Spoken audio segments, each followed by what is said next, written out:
नमस्कार,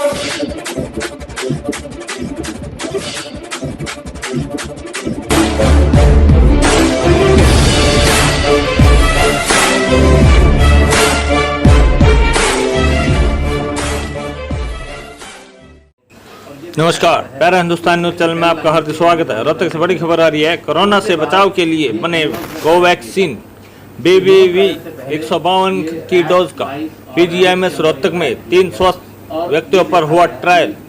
3 वॉलंटियरों को दिया इंजेक्शन। 2.5 घंटे तक चिकित्सकों की निगरानी में रहे वॉलंटियर। जल्द ही 10 और वॉलंटियर को दिया जाएगा वैक्सीन का इंजेक्शन। बीमारी को रोकने के लिए एक प्रभावी टीके का विकास समय की सख्त आवश्यकता। फार्माकोलॉजी विभाग की professor doctor Savita Verma, principal investigator doctor Dhruv Chaudhary व डॉक्टर रमेश शर्मा को बनाया को इन्वेस्टिगेटर। प्रोफेसर सविता वर्मा ने कहा, रोहतक के स्वस्थ युवाओं को यह इंजेक्शन लगवाने के लिए आगे आना चाहिए। डॉक्टर ध्रुव चौधरी ने कहा, PGIMS की कोविड हेल्पलाइन 94 64 47 071 पर फोन करके ट्रायल का हिस्सा बनने के लिए कोई भी करवा सकता है रजिस्ट्रेशन। डॉक्टर रमेश वर्मा ने कहा, पहले चरण में 375 पर और दूसरे चरण में 750 वॉलंटियर पर होगा वैक्सीन का ट्रायल। तमाम सुरक्षा इंतजामों के बीच सुबह 11 बजे कोवैक्सीन BBV 152 की डोज 3 वॉलंटियरों को दे दी गई। तीनों को 2.5 घंटे तक ICU में ही चिकित्सकों की निगरानी में रखा गया। तीनों वॉलंटियरों में फिलहाल किसी भी प्रकार का कोई रिएक्शन नहीं देखा गया है। स्वास्थ्य मंत्री अनिल विज ने ट्रायल के संबंध में ट्वीट कर खुशी जताई और तीनों वॉलंटियरों के स्वस्थ होने की जानकारी भी दी। PGIMS के कुलपति डॉक्टर OP कालरा ने कहा, उन्हें खुशी है कि आज उनके संस्थान में कोरोना से बचाव के लिए बने टीके का 3 स्वस्थ व्यक्तियों पर ट्रायल किया गया है। जिन वॉलंटियरों पर यह इंजेक्शन दिया गया उन्हें करीब 2.5 घंटे तक चिकित्सकों की गहन निगरानी में रखा गया और जांच में पाया गया कि उन्हें इंजेक्शन से किसी भी प्रकार का कोई रिएक्शन नहीं हुआ है। कुलपति ने पत्रकारों से बात करते हुए बताया कि जल्द ही अब करीब 10 वॉलंटियरों को यह इंजेक्शन दिया जाएगा और दवा के प्रभाव को देखा जाएगा। उन्होंने बताया कि जिन लोगों को इस इंजेक्शन का ट्रायल किया जाएगा उनको एथिकल कमेटी की गाइडलाइन के अनुसार उनका बीमा भी किया गया है। उन्होंने बताया कि पूरी दुनिया में कोरोना महामारी का रूप ले चुका है। ऐसे में मरीजों की संख्या बढ़ने के साथ साथ इसकी मृत्यु दर भी बढ़ रही है। इस बीमारी के इलाज का अभी तक कोई दवाई सामने नहीं आने के कारण बीमारी को रोकने के लिए एक प्रभावी टीके का विकास समय की सख्त आवश्यकता बन गया है। रिसर्च के को इन्वेस्टिगेटर एवं प्रदेश कोविड-19 नोडल अधिकारी डॉक्टर ध्रुव चौधरी ने बताया, इस वैक्सीन की सुरक्षा हैदराबाद आधारित कंपनी भारत बायोटेक द्वारा पशु अध्ययन से पहले ही साबित हो चुकी है, जो इस वैक्सीन के डेवलपर भी हैं। उन्होंने अपील करते हुए कहा, कोई भी इच्छुक व्यक्ति PGIMS की कोविड हेल्पलाइन पर फोन करके इस ट्रायल का हिस्सा बनने के लिए अपना रजिस्ट्रेशन करवा सकता है। रोहतक से अनूप कुमार सैनी की रिपोर्ट।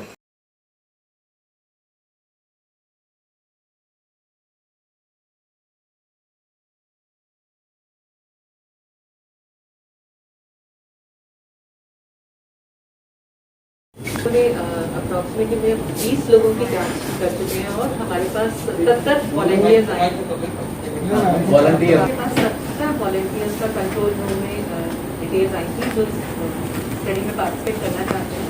उनमें से 20 लोगों को हमने अप्रोक्सीमेटली स्क्रीन किया है और उन 20 में से शुरुआती दौर के 3 को चूज करके जिनका सारे टेस्ट नॉर्मल आए थे और कोविड टेस्ट नेगेटिव आया था, उनको हमने आज वैक्सीन लगाई और उसके बाद उनको कोई रिएक्शन नहीं और बिल्कुल ठीक ठाक है और हमने 3 घंटे तक उनको ऑब्जर्व किया था। और हम आप लोगों के माध्यम से और अपील करना चाहते हैं कि अगर बाकी लोग भी स्पेशली रोहतक के तो इसमें पार्टिसिपेट करना चाहते हैं तो अपने नाम वॉलंटियर कर सकते हैं। तो मैडम, क्या वो अपने घर पे रहेंगे? 3 घंटे आपने ऑब्जर्वेशन कर दिया, क्या उनको घर भेज दिया गया? हाँ जी, 3 घंटे के बाद हमने उनको घर भेज दिया है और हम डेली पहले 7 दिन तक उनको डेली सुबह और शाम कॉल करके उनका हालचाल पूछते रहेंगे और हमने उनको अपने 3 डॉक्टर्स के नंबर्स भी दे दिए हैं, जिसमें मेरा अपना भी है, कि अगर उनको कोई भी दिक्कत किसी भी वक्त होती है वो इमीडिएटली हमें कॉन्टैक्ट कर सकते हैं। मैडम, जिस तरह से एक ICMR की तरफ से एक लेटर या भारत सरकार की तरफ से एक जारी हुआ था कि 15 अगस्त तक कोवैक्सीन अनाउंस हो सकती है, तो क्या हम उसकी तरफ बढ़ गए हैं या 15 अगस्त कोई क्राइसिस? 15 अगस्त तक हमें इतना आइडिया लग जाएगा कि वैक्सीन सेफ है और कितनी एंटीबॉडी लेवल्स हमारे कितना इम्यूनोजेनिक रिस्पॉन्स शो कर रही है, तो इतना आइडिया लग जाएगा कि वैक्सीन कारगर रहेगी या नहीं। तो उम्मीद है कि अनाउंस हो सकता है। तो इसमें थोड़ा सा आप ये समझें कि जो मार्केटिंग परमिशन मिलता है तब मार्केट में आता है, वो आता है फेज 3 के बाद। पहले फेज 1 सक्सेसफुली कंप्लीट होगा, फिर फेज 2 कंप्लीट होगा, फिर लार्जर नंबर ऑफ उसमें फेज 3 में करा जाएगा। जब उसमें से भी पता लग जाएगा कि एफिकेसी भी अच्छी आ रही है और सेफ्टी भी अच्छी आ रही है, तब इसको मार्केट ऑथराइजेशन मिलता है। लेकिन ये थोड़ा जल्दी जरूर हो सकता है। नॉर्मली क्या होता है कि जो हमें परमिशन मिलती हैं उनमें डिले लगता है, लेकिन ये क्योंकि बड़े स्पेशल केसेज है और देश इस प्रॉब्लम से जूझ रहा है, तो इसके लिए बोलते हैं फास्ट ट्रैकिंग क्लिनिकल ट्रायल्स होती है, फास्ट ट्रैकिंग होती है। तो जो ड्रग रेगुलेटरी अथॉरिटीज़ हैं वो इमीडिएटली जैसी रिपोर्ट सबमिट होगी उसको पिकअप करेंगे, उसको एक्सपर्ट्स में डिस्कस करेंगे, इमीडिएटली नेक्स्ट फेज की परमिशन देंगे। तो ये हम उम्मीद कर सकते हैं कि बहुत जल्दी होगा ये, लेकिन एग्जैक्ट डेट देना वो थोड़ा सा मुश्किल इसलिए होता है कि हम नहीं कह सकते हैं। लेकिन जैसे डॉक्टर सविता ने आपको बताया, इसमें एक प्रोविजन होता है कि जब हम मान लीजिए आधे नंबर ऑफ पेशेंट्स को कर लेंगे और हमें सेफ्टी डाटा इकट्ठा हो गया, तो हम उसका एक सीक्वेंशियल एनालिसिस कर सकते हैं पहले ही। उस एनालिसिस से हमें पता लग जाएगा कि कम से कम सेफ्टी भी अच्छी है और जो हमने एंटीबॉडी टाइटर देखने शुरू किए हैं वो अच्छे बनने शुरू हो गए हैं, तो एक प्रीलिमिनरी इन्फॉर्मेशन हमें जरूर मिल जाएगी। लेकिन मार्केट में अवेलेबिलिटी 15 अगस्त को जैसे आप कह रहे हैं शायद नहीं हो पाएगी, लेकिन 15 अगस्त को ये पता लग जाएगा कि ये वर्क कर रहा है, अच्छा वर्क कर रहा है और काफ़ी उम्मीद बढ़ जाएगी। ठीक है, क्लैरिफिकेशन भी दे दिया इसका। देखो ऐसा है मिश्रा जी, ऐसा है, ये कल भी पूछा था मुझसे, इसका जवाब बड़ा सिंपल सा है सबके लिए। सोशल डिस्टेंसिंग जो बताई गई है उससे हम बीमारी को रोक सकते हैं, लेकिन सोशल डिस्टेंसिंग हमेशा उसका पालन करना संभव नहीं होता। तो इसलिए अगर एक वैक्सीन पहले लगवा लिया जाए, जैसे हमारे पास बहुत सारे सक्सेसफुल वैक्सीन हैं, और वैक्सीन जब सक्सेसफुल होता है तो भयंकर से भयंकर बीमारियां जैसे स्मॉल पॉक्स है, चेचक की बीमारी थी, पोलियो की बीमारी है, वो भी इस धरती से गायब हो गई हैं।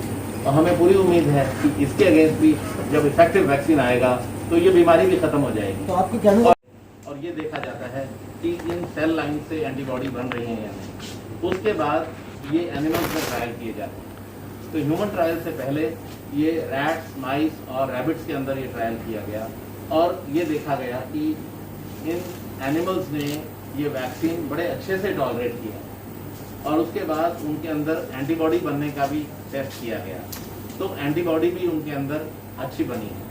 तो उससे हमें ये एनकरेजमेंट हुआ कि अब ये ह्यूमन ट्रायल के स्टेज आ गई है। तो अब ये ह्यूमन ट्रायल जो शुरू हुए हैं आज, हमें आने वाले 6 महीने के अंदर ये पता चलेगा कि ये पूरी तरह से ये वैक्सीन असरदार होगा या नहीं होगा। तो क्या ये समझा जाए कि मतलब ये संक्रमण से पहले लेना होगा वैक्सीन? पंजीकरण ऐसा है, ये जो पंजीकरण कराते हैं उसके बाद हमें ये जांचना पड़ता है कि ये जितने भी इसके इंक्लूजन के क्राइटेरिया हैं वो मीट कर रहे हैं, क्योंकि कुछ इंक्लूजन के कुछ एक्सक्लूजन क्राइटेरिया होते हैं कि जैसे जो महिलाएं प्रेगनेंसी में हैं या बच्चे को दूध पिला रही हैं या किसी आदमी को कोई बीमारी है जैसे मैंने बताया, तो उनको हम नहीं ले सकते। पंजीकरण के लिए तो हमारे पास 25-30 लोग आए, लेकिन उनकी जो है जांच भी करनी पड़ती है कि जिसको पहले ही कोरोना की बीमारी हो चुकी है उनके अंदर तो एंटीबॉडी बीमारी की वजह से भी बन जाते हैं। तो इसलिए किसी को भी पहले अगर कोविड की बीमारी हो चुकी है उनको हम एनरोल नहीं कर सकते, और जिनको एनरोल करते हैं उससे एक दिन पहले उनका ये कोरोना का स्वाब टेस्ट भी करते हैं, ताकि जिनको इन्फेक्शन है उनको हम इसमें नहीं लेते। इलाज करने के लिए नहीं है, ये बीमारी की रोकथाम करने के लिए, क्योंकि prevention is better than cure. PGI के अलावा कितने संस्थान में जहाँ ट्रायल शुरू होते हैं? ये पीजीआई के अलावा अभी 2 संस्थान और हैं जहाँ पर ये ट्रायल शुरू हो चुका है, लेकिन मुझे उम्मीद है कि आने वाले 2-3 दिन के अंदर बाकी 10 संस्थानों में भी ये जल्दी शुरू हो जाएगा। ये माने जाए अच्छी खबर जी, ये माने कि अच्छी खबर आने वाली है।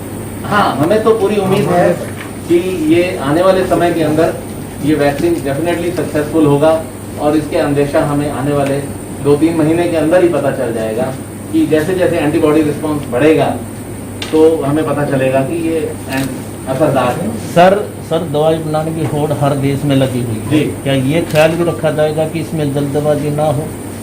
जल्दबाजी बिल्कुल नहीं होनी चाहिए।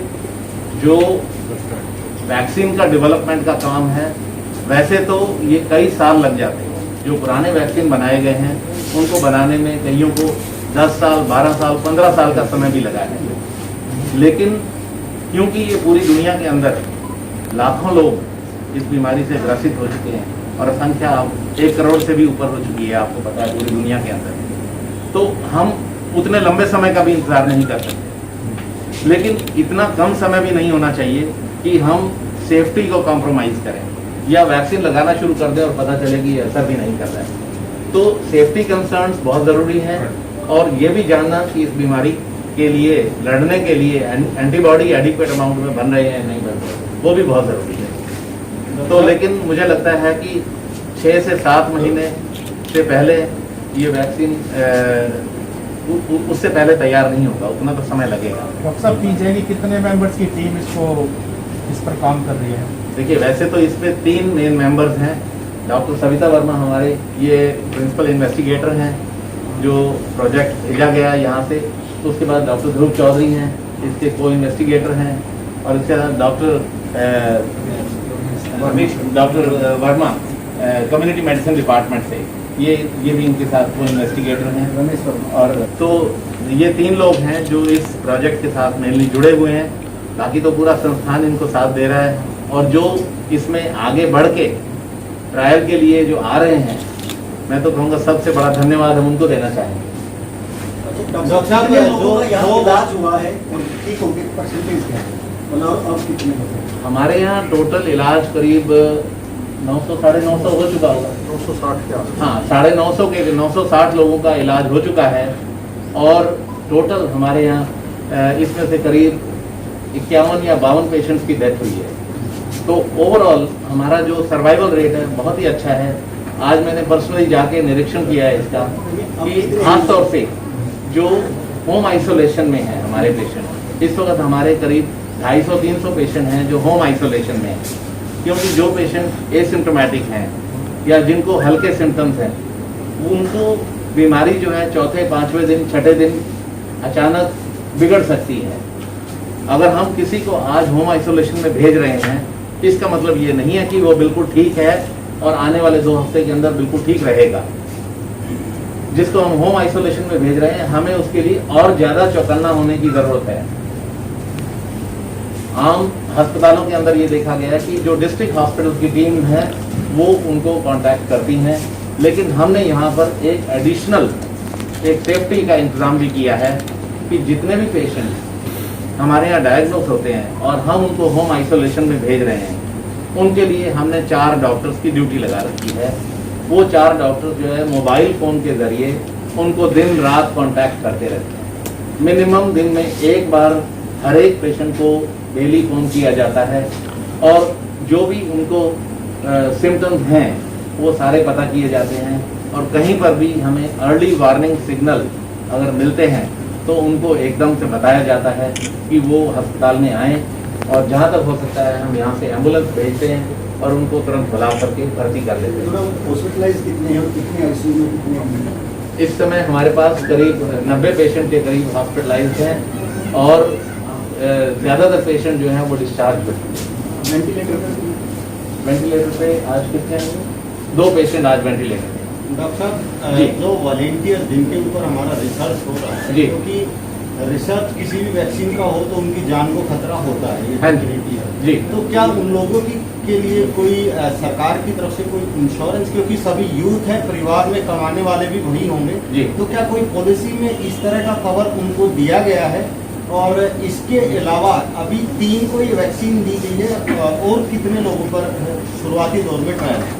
ऐसा है, अभी शुरुआती दौर पे जो हमें कहा गया है, क्योंकि 13 सेंटर्स हैं, शुरुआती समय के लिए हमारे पास 10 पेशेंट्स का इमीडिएटली ट्रायल किया जाएगा। लेकिन ये रिपोर्ट, हमें उम्मीद है कि आने वाले 2 या 3 दिन के अंदर ये 10 पेशेंट्स को हम एनरोल कर लेंगे, क्योंकि 14 लोगों का और भी आज टेस्ट किया गया है, और उनकी रिपोर्ट आज शाम तक आ जाएगी। अगर उनका भी कोरोना टेस्ट नेगेटिव है तो उनका भी कल वैक्सीन दिया जाएगा। और इसके बाद जो है सरकार अगर हमें बताएगी, या भारत बायोटेक से जिनसे हमारा मेन सामंजस्य बना हुआ है, अगर वो बताएंगे तो हम इसके लिए और भी पेशेंट्स को एनरोल करेंगे। जो क्या इसका मैं एक सर की जो कहा है मैं इसमें ऐड कर देता हूँ।